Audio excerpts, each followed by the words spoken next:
Baik, bismillahirrahmanirrahim. Assalamualaikum warahmatullahi wabarakatuh. Perkenalkan, nama saya Nasifa Putri Adui dengan NIM 2414040019.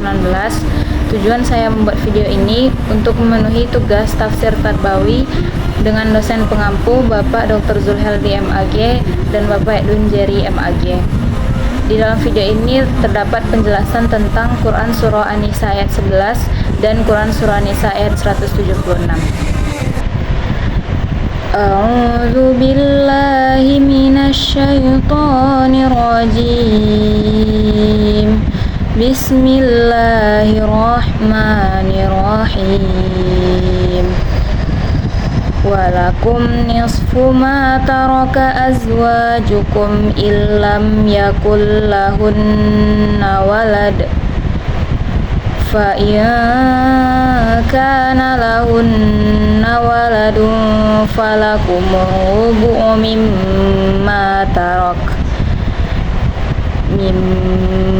tarakna min ba'di wasiyatin yusina biha aw dayn walahunna rubu'u mimma taraktum illam yakul lakum walad fa in kana lakum waladun falahunna thumunu mimma taraktum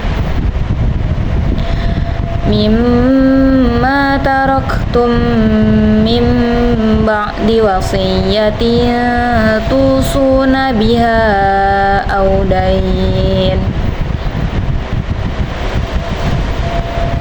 wa in kana rajulun yurathu kalalatan aw imra'atun walahu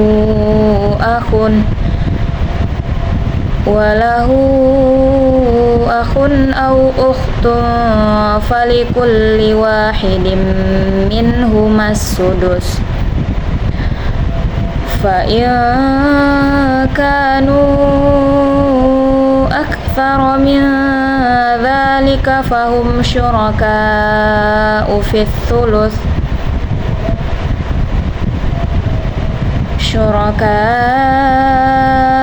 الثلث من بعد وصية يوصى بها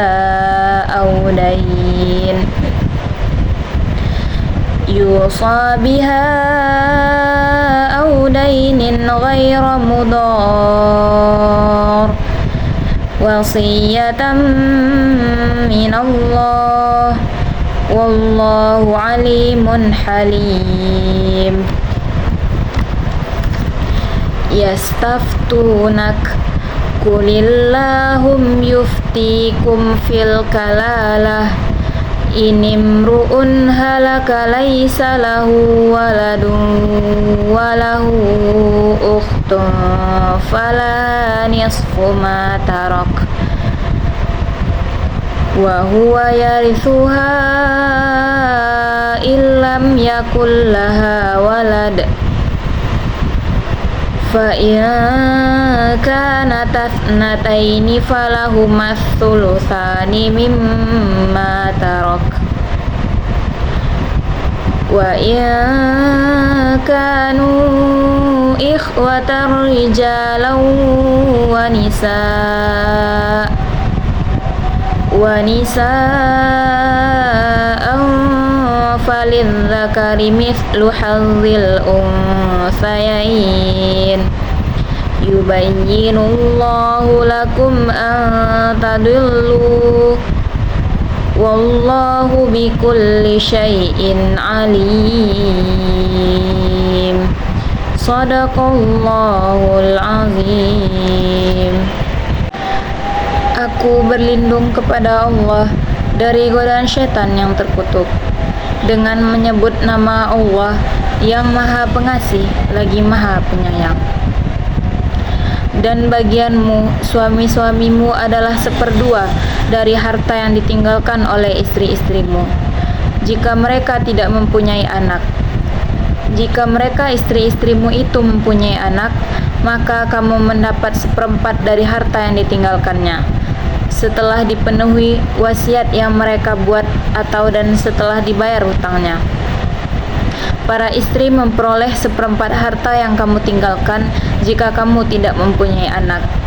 Jika kamu mempunyai anak, maka para istri memperoleh 1/8 dari harta yang kamu tinggalkan setelah dipenuhi wasiat yang kamu buat atau dan setelah dibayar hutang-hutangmu. Jika seseorang meninggal, baik laki-laki maupun perempuan yang tidak meninggalkan ayah dan tidak meninggalkan anak, tetapi mempunyai seorang saudara laki-laki seibu atau seorang saudara perempuan seibu, maka bagi masing-masing dari kedua jenis saudara itu 1/6 harta. Tetapi jika saudara-saudara seibu itu lebih dari seorang, maka mereka bersama-sama dalam bagian yang 1/3 itu. Setelah dipenuhi wasiat yang dibuatnya atau dan setelah dibayar hutangnya dengan tidak menyusahkan kepada ahli waris. Demikianlah ketentuan Allah. Allah Maha Mengetahui, Maha Penyantun. Mereka meminta fatwa kepadamu tentang kalalah. Katakanlah, Allah memberi fatwa kepadamu tentang kalalah, yaitu jika seseorang mati dan tidak mempunyai anak, tetapi mempunyai saudara perempuan, maka bagiannya saudara perempuannya itu 1/2 dari harta yang ditinggalkannya, dan saudaranya yang laki-laki mewarisi seluruh harta saudara perempuan jika dia tidak mempunyai anak. Tetapi jika saudara perempuan itu 2 orang, maka bagi keduanya 2/3 dari harta yang ditinggalkan. Dan jika mereka ahli waris itu terdiri dari saudara-saudara laki-laki dan perempuan, maka bagian seorang saudara laki-laki sama dengan bagian 2 saudara perempuan. Allah menerangkan hukum ini kepadamu agar kamu tidak sesat. Allah Maha Mengetahui segala sesuatu. Maha benar Allah dengan segala firman-Nya. Baiklah, selanjutnya saya akan menjelaskan tentang asbabun nuzul Quran surah An-Nisa ayat 12. Menurut riwayat Ibnu Abbas radhiyallahu anhu, ayat ini turun berkenaan dengan Aus bin Sabit Al-Ansori, salah seorang sahabat Nabi. Ketika Aus wafat, ia meninggalkan seorang istri atau yang disebut dengan kalalah, tetapi keluarganya tidak memberi warisan apapun kepada istrinya. Karena dalam tradisi Arab jahiliyah, perempuan tidak memiliki hak warisan. Istri Aus kemudian mengadu kepada Rasulullah SAW, maka Allah menurunkan ayat 12 ini untuk menetapkan bahwa istri dan suami sama-sama punya hak waris. Jadi ayat ini turun untuk menghapus ketidakadilan terhadap perempuan dan memberikan ketentuan hukum warisan yang pasti dari Allah. Keterkaitan antara Quran surah An-Nisa ayat 12 dengan pendidikan. Yang pertama, pendidikan tentang kesetaraan hak. Islam menegaskan bahwa perempuan juga berhak atas harta dan warisan, bukan hanya laki-laki. Dalam pendidikan, ini mengajarkan pentingnya memberikan hak yang sama kepada laki-laki dan perempuan, terutama hak untuk belajar dan berkembang. Yang kedua, pendidikan tentang keadilan sosial. Ayat ini menanamkan bahwa keadilan berarti menempatkan hak sesuai porsinya atau tempatnya, bukan berarti semua harus sama rata. Dalam pendidikan, guru harus adil dalam memperlakukan siswa, memberi perhatian sesuai kebutuhan siswanya masing-masing, bukan perlakuan yang seragam tapi tidak adil. Yang ketiga, pendidikan tentang tanggung jawab keluarga. Hukum warisan mencerminkan pembagian tentang tanggung jawab. Suami, istri, dan saudara punya perannya masing-masing. Dalam pendidikan keluarga, ini mengajarkan setiap anggota keluarga itu saling menghormati hak dan tanggung jawabnya masing-masing. Yang keempat, pendidikan moral dan etika. Ayat ini mengajarkan agar tidak menzalimi hak orang lain. Dalam pendidikan, ini menjadi dasar moral, kejujuran, amanah, dan rasa tanggung jawab. Kemudian selanjutnya, asbabun nuzul dari Quran surah An-Nisa ayat 176. Menurut riwayat Jabir bin Abdullah radhiyallahu anhu, ia berkata, "Aku pernah sakit keras, Rasulullah SAW datang menjengukku. Aku berkata, 'Wahai Rasulullah, aku tidak punya anak, tetapi aku punya saudari perempuan. Bagaimana dengan warisanku?' Maka Allah menurunkan ayat ini, Quran surah An-Nisa ayat 176. Jadi, ayat ini turun sebagai jawaban atas pertanyaan sahabat Jabir tentang hukum warisan bagi seseorang yang tidak memiliki ayah dan anak, atau yang biasa kita sebut dengan kalalah. selanjutnya yaitu keterkaitan Quran Surah An-Nisa ayat 176 dengan pendidikan. Yang pertama, pendidikan tentang ilmu dan penjelasan.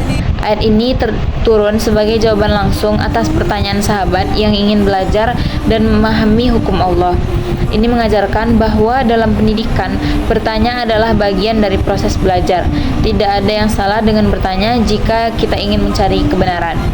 Yang kedua, pendidikan tentang keadilan dan tanggung jawab. Allah memberi bagian berbeda karena tanggung jawab sosial berbeda. Laki-laki wajib menafkahi, sedangkan perempuan tidak.